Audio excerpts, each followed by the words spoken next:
Next up is the arms of the Nu Gundam real grade. Here are all the parts that makes up both the arms and the shoulders. Now, reviewing the manual, like I said, the arm is different. You know, one arm is different from the other, but that's basically the cosmetic of the armor itself. So internally, it's just all the same. We're going to begin with the joint here for the shoulder. That point goes there. That one goes here. And there we go. That part is done. Now, take this part, and I believe that one goes there. No, it's the other way around, sorry. That one goes there, and this one goes here. So that's done. This one goes here. This part goes, oops, the other way around. And then you close this up right there.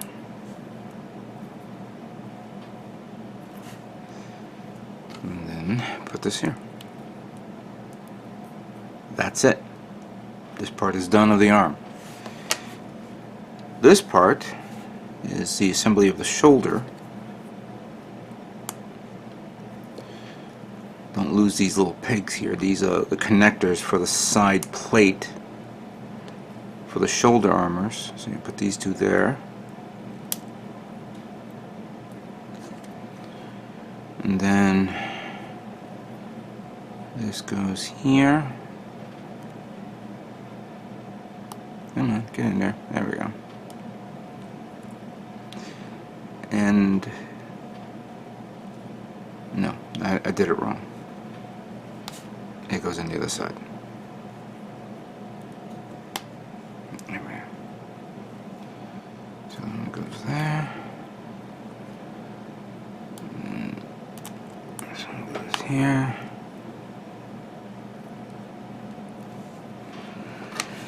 And there you go. So there's shoulder. Oops, no, that goes actually here. And this one goes, yeah, because this is the right arm. There we go. So that one goes there. And that one goes here. Alright. Both arms are now complete. Let's now move on to the next part. So the next part is actually the parts that make up the head. Now, reviewing this, there are about very few parts of the charcoal that's required. It's already, you have one big mold here to connect the head, the internal, you know, the inner frame of the head into the body. So the rest are just colored parts. So I'm going to put them together right now. We have the green part that goes there. You have this part that represents the red, the chin, going under the face mask, like so. And then we're going to put the face mask right there. And clearly you have the part that goes around the head that's required.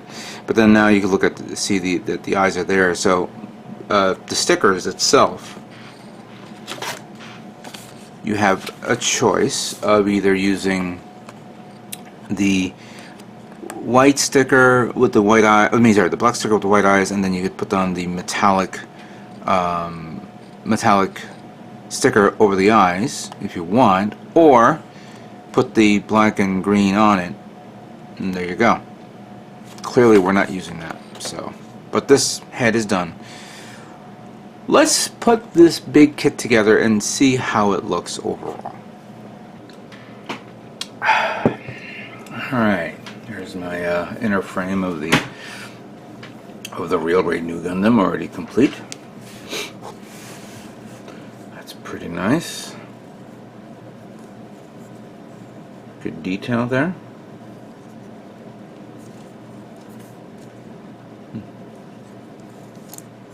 Yeah, this is really nice. Looking at this, it reminds me of someone's build, and this was going back a few years ago at Comic-Con, where somebody built the Verka version of this and did a base stand where they placed the kit in that stand, more like a custom factory type thing where they were doing maintenance.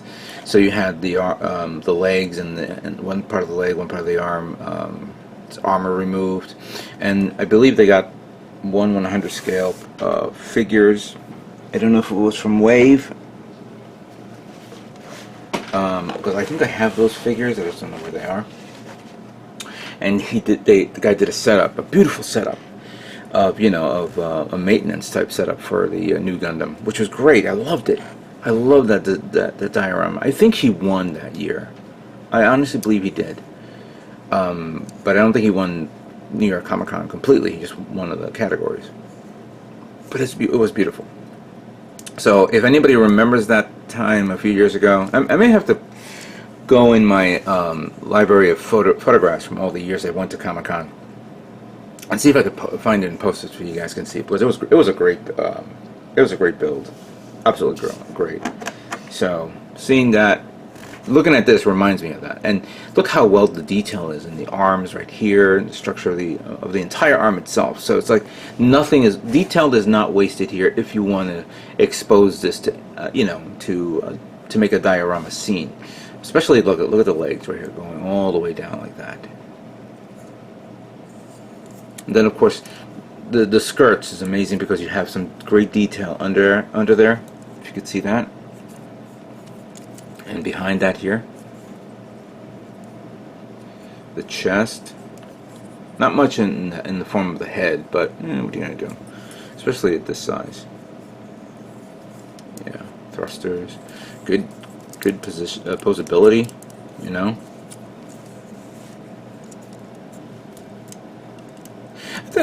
The one thing that I was a bit quirky about this kit, and I think I've seen that in the master grade version, is how narrow the stature is of the chest area, because you would think that maybe the chest should be a little wider, maybe a good 2 centimeters, you could say.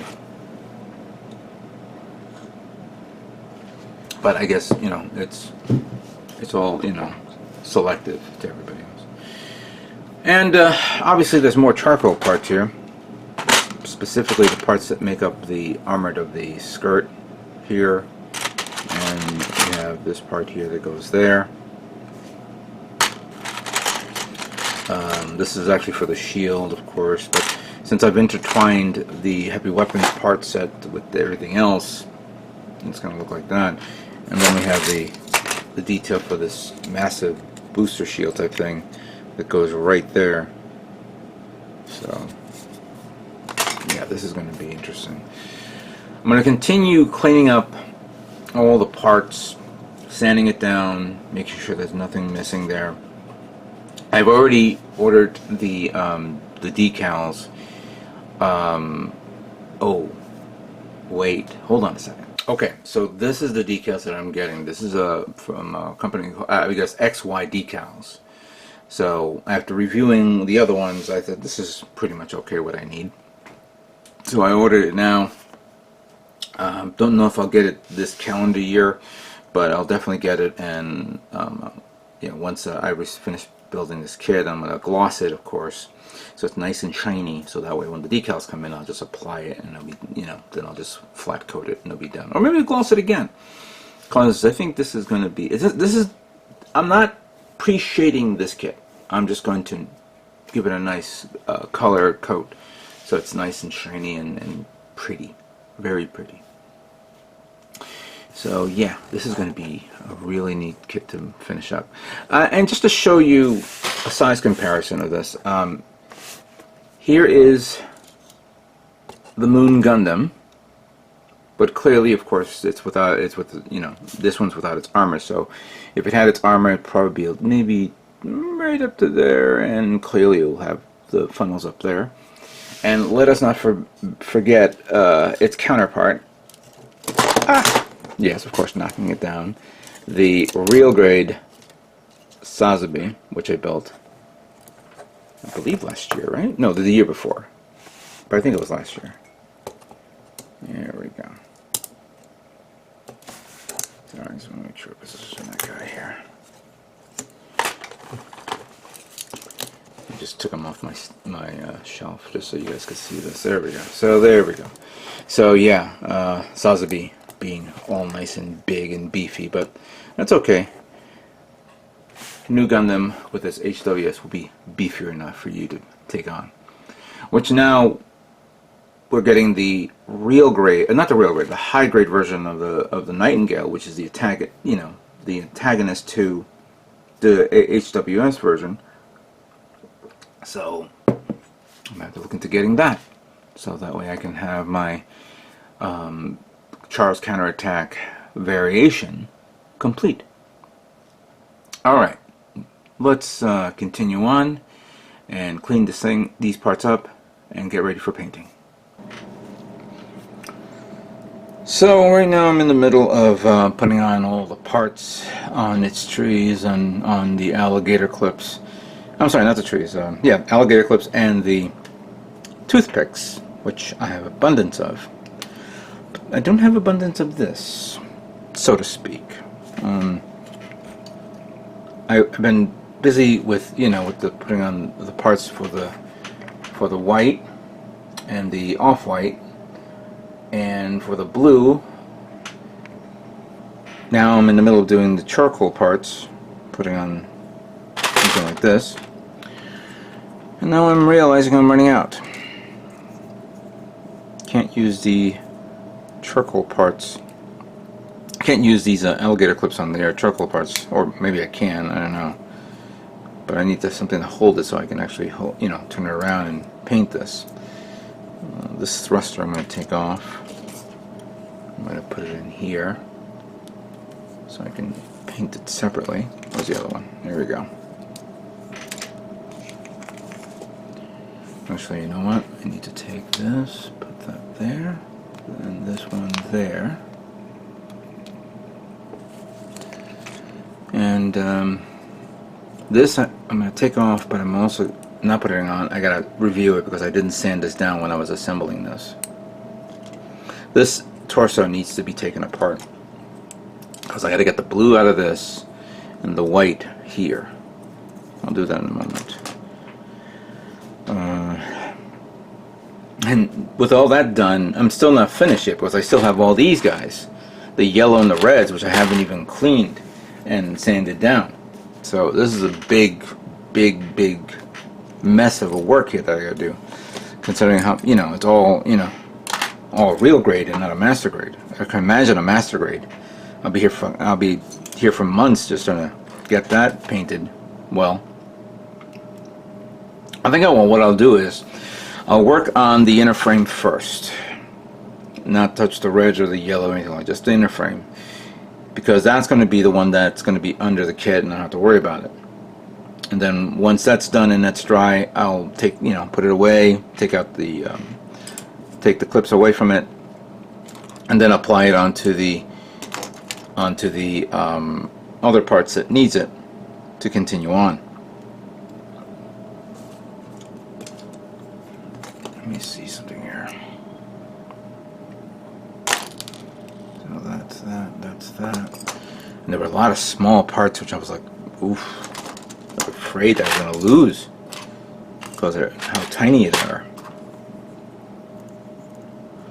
Put that there for this. Take this hand off. Yeah. Right now there's a bit of a method to my madness here. Trying to get this all straightened away and taken care of. But yeah, I'm going to prime the gray first to get that out of the way. Then once that's done, I'll move on to the primary color, the white. And then what I'm going to do is I'm going to prime the white parts using Mr. Finishing Surface or Gray. But I don't have black primer. So I'm going to, actually I do I still have anything left over? Let me check. Yeah, here it is. For the off-white colors, I'm going to use the microfiller, but I'm also going to use this on the bluer parts. I should have enough in here. should have. This is something that I'm gonna have. Well, my experience with this guy has never been slightly positive. It's always been in between. Sometimes it works, sometimes it doesn't work. I have to thin it down to get it out of my airbrush. And considering how much is inside, I'm going to maybe take it out, put it in one of the trays, water it down as best as I could, and then just spray it. It is a pre-thin product, and it is good pre-thinned. But for whatever reason, I don't know why it doesn't come out well with my airbrush. Some people tell me that you would need a single action airbrush to allow it to spray better, not use the rocker. I've never had trouble with this paint before, but sometimes it works and sometimes it does not. I don't know if anyone has any experience with this. I mean, I know a few people who have used it and they have not complained about it, so I don't know why I'm having some difficulties. But I'm not gonna sweat it. I'm gonna use it up on the blues, which is basically what I need, and of course the off-white, so I can paint the off-white color. That way it has a little more darker tone to it. I'm not going to use light gray, dark gray, or medium gray, or something like that. So let me just continue on taking the stuff apart, trying to figure it out, and then we'll move on to priming.